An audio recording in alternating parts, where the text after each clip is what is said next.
And we are back. I am MTK on the MIC. This is a middle perch on the internet, live. I am checking out the hearings today on Capitol Hill concerning the impeachment of Donald Trump. At the moment, there is the ambassador to Ukraine, Ambassador Taylor, and a State Department official who deals with Ukraine, uh, Agent Kent, and they're being interviewed by a Democrat from Alabama, Representative Terry Sewell. And we'll the channel that goes contrary to U.S. policy. Thank you. I yield back. And she's just wrapped up, so we've just missed that. Mr. Turner, you're recognized for 5 minutes. So here we have. Thank you. Mr. Kent, Ambassador Taylor, thank you for your service. I have a great deal of appreciation for your profession. You have very little direct contact with decision makers, a tremendous amount of responsibility, and not a lot of authority to affect U.S. policy, bilateral engagements or multilateral engagements you're trying to shepherd through issues with our allies. One example of that, Ambassador Taylor, is that you testified in your prior testimony that you have not had any contact with the President of the United States. Is that correct? That's correct, sir. Mr. Taylor, Mr. Kent, have you had any contact with the President of the United States? I have not. So not only no conversations with the President of the United States about Ukraine, you've not had any contact with the President of the United States, correct? That's correct. Okay. So you both know that this impeachment inquiry is about the President of the United States, don't you? I mean, the man that neither one of you have had any contact with, you're the first up witnesses. I just find that a little amazing that the first up would be two people who've never had any contact with the president himself. Now, Kurt Volker did have contact with the president and contact with the president on Ukraine. Mr. Ambassador Taylor, you said that he's a man of highest integrity. Well, I know Kurt Volker, and I know he served as the NATO ambassador. He served as the director of the McCain Institute. He's the highest professional ethics, one of the most knowledgeable people about Europe. He's absolutely a truthful man. Mr. Kent, would you agree with Ambassador Taylor that he's of the highest integrity? God. Yeah, it's just kind of something that makes it so Volker unlistenable. Really. has served the U.S. as a public servant very well. Do either of you have any evidence that Mr. Volker committed perjury or lied to this committee in his testimony to this committee? Do either of you have any evidence that Kurt Volker perjured himself or lied to this committee in his testimony? Ambassador Taylor, any evidence? Mr. Turner, I have no evidence. Ms. Kent? I believe Ambassador Volker's deposition was over 400 pages, and I don't have it in front of me, so I can't make a judgment. But you have no evidence that he lied or perjured himself. I have no correct, basis Kent? to make that judgment, no, Great. sir. Well, we're not in a court, gentlemen, and if we were, the Sixth Amendment would apply, and so would rules on hearsay and opinion, and most of Oh your my two God. testimonies So the Republicans would are not using be it basically the admissible concept, whatsoever. they're But trying I to understand make in your these two profession, people you deal seem in words of as understanding, if, words of beliefs no and way, feelings, this is all because bullshit. in your profession, You that's what Republicans you should work be with to try to ashamed of pull yourself. together This policy is the and to time go right in and now out of to meetings really to try look to at Donald formulate, and tell him he opinions can't that do could this affect because other he's people's violating decision-making. fundamental principles Ambassador of our Taylor, have you nation and how ever we govern prepared ourselves. for a meeting Instead, you guys are going to use president or like prime minister of a country, cheap where talk you were told one against thing before you went into the meeting as to 30-year what it was to be about, and the meeting public be about another servants. thing, or you get in there and the beliefs or opinions of the Makes me president or the prime sick. minister Makes were me other than you sick, believed. man. Jesus. Makes me Mr. Turner, you're sick asking to if I listen ever to learned this. something new in a... Have in a you ever walked Stupid, in with a belief retarded, that you thought about the Republican country that you were piece serving of in and find out that they human were wrong? waste, loyal I've learned only to something in some every meeting, nonsense, not the Mr. truth Turner, at but all, and you show up at an impeachment Ambassador hearing? Taylor, the reason No, why the Sixth you're Amendment the doesn't allow hearsay dog. is because it's unreliable. It's You're unreliable the because pig frequently it's dog untruthful. who takes It money. is not factual. It might be He does beliefs nothing or for any understandings. people anywhere. Ambassador, you Pig testified dog. about a number of things that you heard. Isn't it possible that the things that you heard were not Is true? that? No. Some of the beliefs and understandings that you had are not accurate? That in fact you're mistaken about some of the things that you testified today in a factual basis versus a professional assessment? Mr. Turner, I'm here to tell you what I know. Yeah, I'm not going to right, tell you anything I exactly. don't know. I'm going to So tell you they're the everything that ones I do know. politicizing it. But since you learned it from others, that's you exactly could be right. You could that's be wrong, exactly right, why Ambassador I'm here. Taylor? But since you learned it from others, you could be wrong, correct? I am telling you what I heard them tell me. And they could be wrong, or they could be mistaken, or they could have heard it incorrectly. Right, Ambassador Taylor? People make mistakes. Right, so you could be wrong. I yield the rest of my time to, Thank you, What gentlemen, for an- yielding. oh Ambassador my Taylor, God. the gentleman The asked behavior of the if you could Republicans in be this wrong. committee is Were disgusting. you wrong when you said you had a clear understanding that President Zelensky had to commit to an investigation of Biden's before the aid got released, and the aid got released and he didn't commit to an investigation?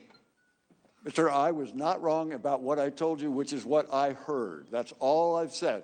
I've told you what I heard. And that's the point. What you That's the heard point. did not happen. It didn't happen. You had 3 meetings with the guy. He could have told you. He didn't announce he was going to do an investigation before the aid happened. It's not just could it have been wrong. The fact is it was wrong because it didn't happen. The whole point was you had a clear understanding that aid will not get released unless there's a commitment. Not maybe, not I think the aid might happen, and it's my hunch it's going to get released. You use clear language, clear understanding, and commitment, and those 2 things didn't happen, so you had to be wrong. Ms. Jordan, the other thing that went on when that assistance was on hold is we shook the confidence of a close partner in our reliability. And That's not what this proceeding's about, The Ambassador gentleman Taylor. has expired. Ambassador That's Taylor, not what this whole thing started on. Time of the gentleman has expired. Ambassador Taylor, did you want to finish your answer? no, that's good, Mr. Chairman. I now recognize Mr. Carson for 5 minutes. Thank you, Chairman. I yield to the chairman. I thank the gentleman for yielding. Just want to follow up on some of the earlier questions about President Zelensky's statements after this scandal came to light, when he was asked, were you pressured, how'd the phone call go, et cetera. Ukrainians, Mr. Kent, are pretty sophisticated about U.S. politics, are they not? Perhaps. You would agree that if President Zelensky contradicted President Trump and said, of course I felt pressured. They were holding up $400 million in military assistance. We have people dying every day. If he were to contradict President Trump directly, they would be sophisticated enough to know they may pay a very heavy price with this president, were they not? That's a fair assessment. And President Zelensky not only had to worry about retribution from Donald Trump should he contradict Donald Trump publicly, he also has to worry about how he's perceived domestically, doesn't he, Ambassador Taylor?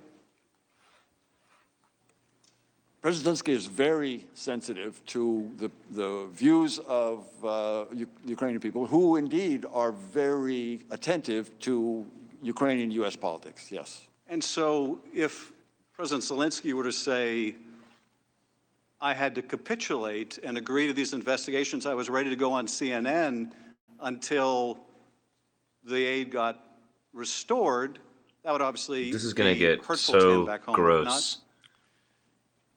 He cannot More and more, I afford can to see be where this is seen going. to be And it's going to get gross.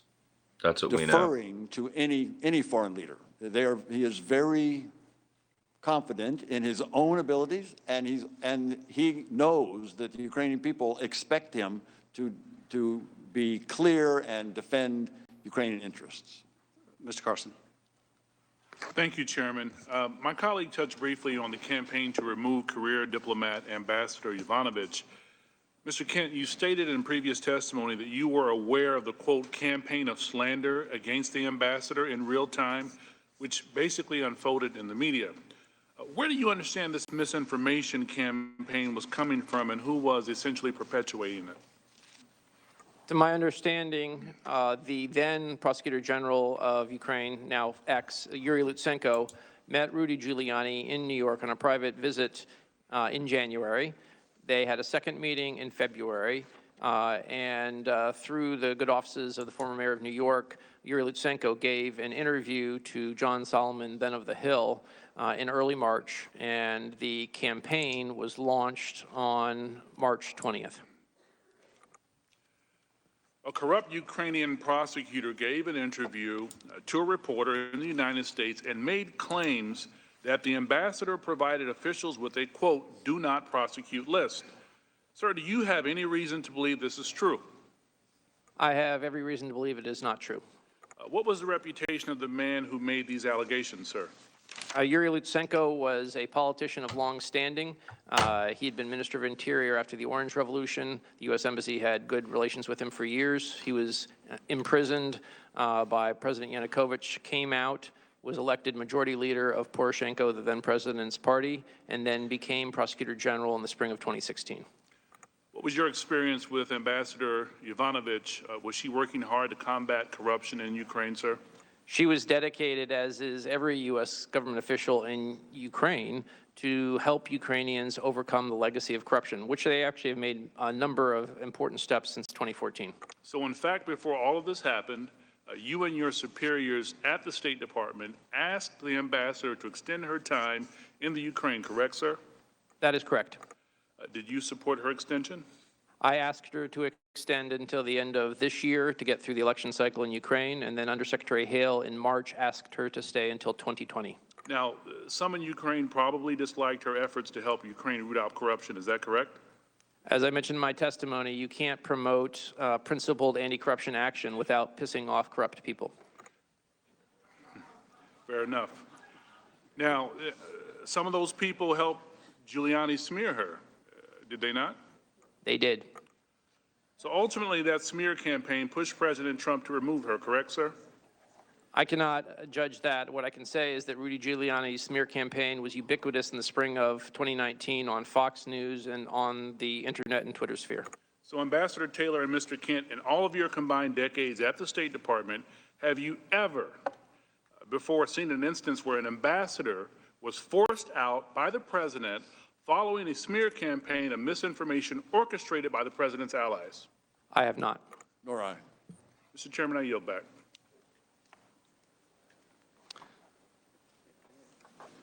Dr. Wenstrick. Thank you, Mr. Chairman. Mr. Taylor, this should be easy because I'm going to use a lot of your words from the previous deposition as we go forward. In your deposition, you spoke of support for Ukraine and its relationship to the United States and how much you support that. In 2014, you, and I'm quoting this, urged Obama administration to provide lethal defensive weapons in order to deter further Russian aggression. Did the Obama administration provide lethal weapons? No, sir. They provided MREs and blankets and things like that. In your deposition, you also said President Obama's objection was because it might provoke the Russians. And in fact, you testified in your deposition that the Obama administration didn't have a good argument since Russia had already provoked and they have invaded Ukraine. Is that correct? That's correct, sir. It's a shame he didn't take the advice of a combat veteran like you, sir. Someone who understands what deterrence provides. Because a lot of Ukrainian lives could have been saved if he had taken your advice. In your deposition, you said, and I quote, you were happy with Trump administration's assistance. And it provided both lethal and financial aid, did it not? It did, sir. And you also stated that it was a substantial improvement. Is that correct? That's correct, sir. So now we're providing javelins, which kill Russian tanks. MREs and blankets do not do that. Today you said, I was beginning to fear that the long-standing U.S. policy of strong support for Ukraine was shifting. I have a little trouble with long-standing based on what we just talked about, because it wasn't really long-standing strong support. It seems to me the strong support came with this administration. Would you agree with that, sir? Unless you consider MREs and blankets strong support, I wouldn't call it long-standing. The long-standing that I'm referring to there, Dr. Winstrup, is the long-standing political support, economic support, and increasing military support. Well, certainly that strong support came from Congress, but it didn't come from the previous administration as compared to what this administration has decided to do.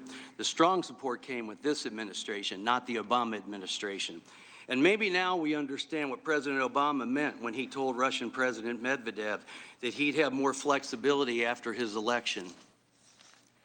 Maybe that flexibility was to deny lethal aid to the Ukraine, allowing Russia to march right in and kill Ukrainians. Again, in your deposition, you urged the Obama administration officials to provide lethal defensive weapons to Ukraine in order to deter further Russian aggression. And now they have that under this administration, don't they, Mr. Ambassador? They have the javelins, yes, sir. Thank you. And I would like to yield the remainder of my time to Mr. Ratcliffe. I thank the gentleman for yielding. So, no pressure, no demands, no conditions, nothing corrupt, no Nothing on the call. That's what we heard President Zelensky say. And because House Democrats' charges against President Trump have been publicly, repeatedly, consistently been denied by President Zelensky, you heard the defense now from Chairman Schiff. He's lying because he has to. He has to lie because the threats, the demands, the blackmail, the extortion What is that? House Democrats are alleging, if he didn't do that, he couldn't possibly risk military aid. He would have to do anything he had to secure it. The problem with that, the hole in that argument is you have to ask yourself, what did President Zelensky actually do to get the aid? The answer is nothing. He did nothing. He didn't open any investigations. He didn't call Attorney General Bill Barr. He didn't do any of the things that House Democrats say that he was being forced and coerced and threatened to do. He didn't do anything because he didn't have to. I yield back. Ms. Spear, you're recognized for 5 minutes. Thank you, Mr. Chairman. Thank you both for your true heroic efforts, both today and also throughout your careers. I'd like to start with you, Mr. Kent.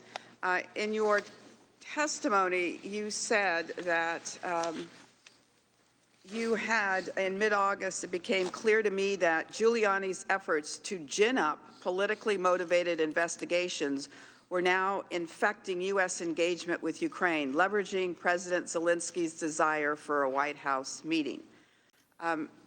Mr. Kent, did you actually write a memo documenting your concerns that there was an effort underway to pressure Ukraine to open an investigation to benefit President Trump?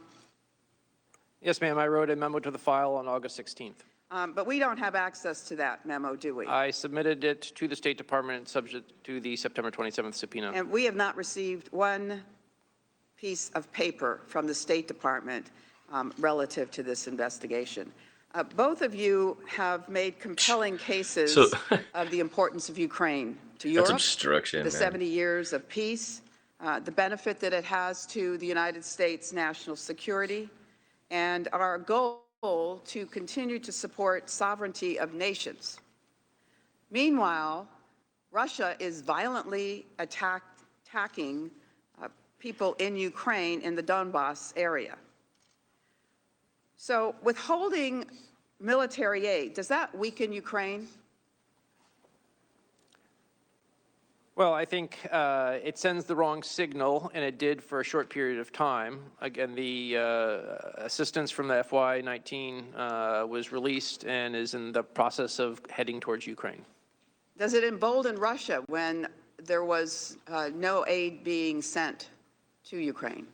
I think the signal that there's controversy and question about the U.S. support of Ukraine sends the signal to Vladimir Putin that he can leverage that as he seeks to negotiate with not only Ukraine but other countries. Thank you. Ambassador Taylor, I think you mentioned that a White House meeting for Zelensky would boost his ability to negotiate for a peaceful settlement with Vladimir Putin and Russia in general. Is that true?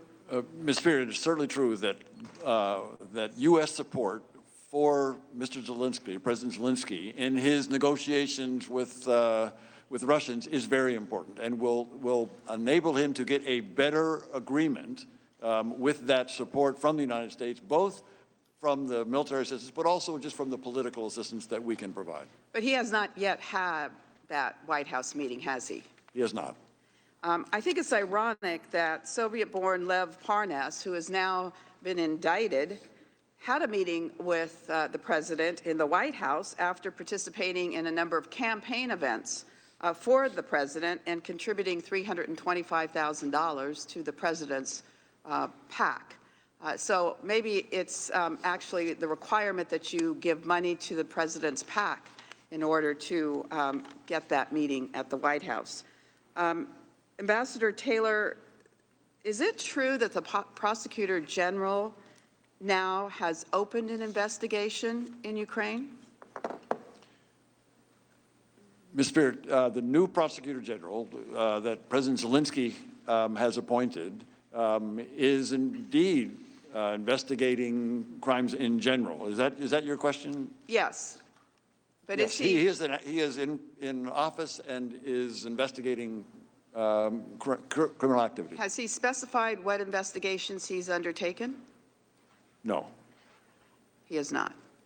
All right. I yield the rest of my time to chairmanship. Just a quick question. My colleagues, a couple of my colleagues referenced the conversation, the hot mic conversation between President Obama and President Medvedev. That was in 2012. There's a suggestion that he was saying he was going to go easy on Russia over the invasion of Ukraine, but that invasion took place 2 years after that conversation. You don't have any reason to believe that President Obama was referring to going easy on Russia for an invasion that hadn't happened yet, do you? Mr. Chairman, I have no knowledge of what was in. It was more or less a rhetorical question. I will yield now to Mr. Stewart, or I'm sorry, Mr. Stewart. Yep. Thank you. To the witnesses, thank you. Time is precious, so I'm going to go very, very quickly. Welcome, I think, to year 4 of the ongoing impeachment of President Trump. I'm sorry that you have been dragged into this. I think the sign behind me says it very well. By the whistleblower's attorney, the coup has started and impeachment will follow. But after listening for what is going on now 4 hours and 21 minutes. Cool, Republican saying that. After all of the secret hearings, after all of the leaks, after hearing witnesses such as yourselves give your opinions, it really comes down to this. One thing it comes down to. This is the transcript that the president has released of this phone call.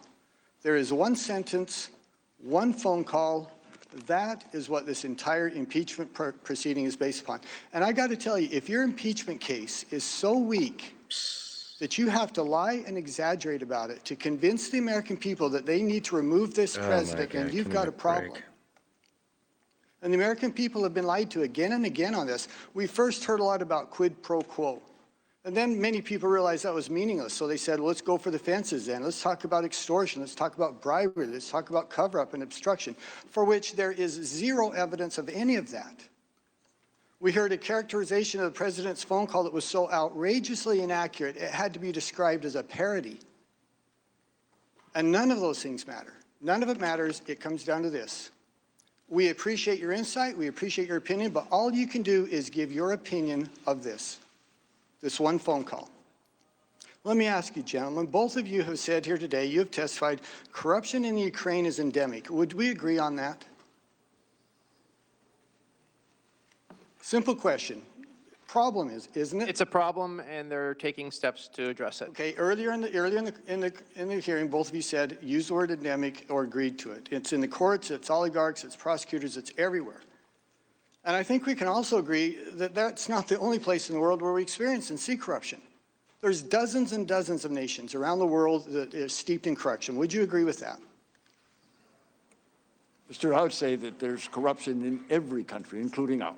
Okay, thank you. And some we're clearly more concerned about than others. So in these corrupt nations, of which there are probably hundreds of corrupt individuals, hundreds of corrupt government officials, can you give me an example any time where the Vice President of the United States shows up and demands that a specific prosecutor be fired and gives them a 6-hour time limit to do that? Are you aware of that ever happening any other place? I guess the answer is no. And I just think it's interesting that out of hundreds of corrupt individuals, dozens of corrupt nations, that happened one time. And it happened with the individual whose son was being paid by the organization that was under investigation. One other thing. Has nothing to do with what we're here for, by the way. If someone was a candidate for a political office, even for president of the United States, should they be immune from investigation? No one is above the law, sir. Thank you. I agree with that. I think we all would agree with that. And yet I think some presume that because some of the individuals we're talking about here were candidates, that they are immune from any questions or any investigation. I think it's absurd. For heaven's sakes, if those of us in public office, those of us who find ourselves up for re-election or all the time as a candidate, I think we have a higher standard. not immunity from asking these types of questions. The last thing, then I'm going to yield my time. Availability of funds, I'm quoting from the NDAA in 2019. The language is specific. Availability of funds under assistance to the Ukraine, it has to be certified. And what has to be certified? Quote, for the purposes of decreasing corruption. Are you surprised that there would be questions about corruption in Ukraine and that it would be discussed withholding some of this aid that's actually required by law that it be withheld if they can't certify that corruption has been eliminated or is being addressed? The certification in that case is done by the Secretary of Defense upon advice of his staff in consultation with the interagency community. We were fully supportive of that conditionality, and the Secretary of Defense had already certified that that conditionality had been met. And so we agree that we should withhold funds if there's questions about corruption that have not been addressed. I'm going to yield my rest of my time to Mr. Jordan. Sorry, 18 seconds. You're going to let that go? Thank you. In that case, I will yield back. Thank you. Mr. Quigley. So that certification, that took place in May, is that correct, Mr. Kent? I do not believe it was certified by May. I would defer to my colleague Laura Cooper, who's testified on closed door. But it was an earlier time. It had not been done by May because when I was visiting in May, I was asked by Laura to raise a specific issue that would meet the conditionality. But the DOD did say that they met the certification. Yes, sir. I think it may have been in the July timeframe. Thank you. So it's interesting and curious that we're talking about hearsay evidence. It's extraordinary to me that the committee's been able to get as much information as they had, direct or hearsay, given the obstruction. You gentlemen were both asked by the State Department not to appear for your depositions. Is that correct? We both received, I believe, I received initially a letter directing me not to appear. Once the committees issued a subpoena, I was under legal obligation to appear, and I am here today under subpoena. Ambassador, were you also asked not to be part of the deposition? Mr. Quigley, I was told by the State Department, don't appear under these circumstances. That was in the letter to me. And when I got the subpoena, exactly as Mr. Kent said, that was different circumstances and obeyed a legal subpoena. So that, yes, sir, I'm here for that reason. Absolutely. But we were not able to hear testimony by Chief of Staff Mulvaney, John Eisenberg, Michael Ellis, John Bolton, more than a dozen witnesses. So I suspect if you have a problem with hearsay, you'd have a lot more direct testimony and direct evidence if you weren't blocking that ability. You'd have a lot more documents that you referred to with my colleagues' questions that have not yet been turned over by state or any other agency. Is that correct to your knowledge, gentlemen? We're both here under subpoena. I don't think either of us is going to comment why others have not shown up. But has any of the documents that you turned over, to your knowledge, been turned over to the committee? No. Mr. Kent, following the July 25th call and through the first 2 weeks of August, were you involved in any efforts to arrange for President Zelensky to make a statement announcing the 2 investigations that President Trump had talked about in the July 25th call? I was not, and I would never participate in an arrangement to have them announce investigations. Ambassador Taylor, were you involved in any such efforts? No, sir. I want to show you a text of the exchange. This one's between Ambassador Volker and Andrei Yermak, the same aide to Zelensky that Volker texted before the July 25th call. You weren't involved with it, so I'll read it. The first text is from August 10th. Ambassador Volker text, I agree with your approach. Let's iron out the statement and use that to get date and Prez can go forward with it. Then at 5:42, Mr. Yermak responds, once we have a date, we'll call for a press briefing announcing upcoming visit and outlining vision for a reboot of U.S.-Ukraine relationship, including, among other things, Burisma and election meddling investigations. Andrei Yermak says that once we have a date, they will announce the investigations in Burisma and election meddling. Mr. Kent, are these the same 2 investigations President Trump asked the Ukrainian president to initiate in the July 25th meeting, 25th call? Those appear to be the same issues that were mentioned in the call, as well as the media campaign that started in March, led by Rudy Giuliani. Mr. Kent, as the day-to-day State Department point person in Washington on Ukraine policy, were you aware of this effort to persuade President Zelensky to issue a statement in order to get a White House meeting while they were happening? When this exchange happened on August 10th, I was not. When did you learn about them? As Ambassador Taylor referenced earlier in his testimony in oral